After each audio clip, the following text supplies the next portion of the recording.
Talaga ba? Okay, ito, tatanong ko sa'yo. Ano yung nafe-feel mo kapag may na-hurt kang kaibigan or may kaibigan na nanakit sa kanila? Siyempre, masasad ako, 'di ba? Ako kasi, ano eh, gusto ko yung marami akong friends, madami akong nakakwentuhan, lalo Mm. na nasanay ako, regular school kasi ako, so marami kami sa classroom, ganyan. Siyempre, mafe-feel bad ako na bakit naaway mo yung, like, friend ko din, 'di ba? Dapat walang sakitan, dapat love-love lang, 'di ba? So pag inaway yung kaibigan mo, pagtatanggol mo.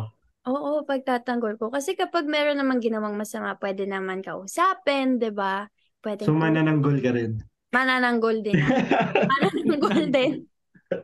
Naipasok mo yan, ah. Baka mali na manananggal tong episode natin, hindi manananggal. So, syempre, Tama. 'di ba? Pag kaibigan, dapat nandiyan palagi para sa isa't isa, 'di ba? Oo naman. Ah, Kaya pagtatanggol ko siya. minsan So, nga ano eh, no? Pag mm. ganun yung na-experience ko, yung kaibigan ko, parang iniisip ko, sana ako na lang kaysa sa kaibigan. Oh, Grabe oh, naman to as friend. oh. As manananggol din siya. As manananggol.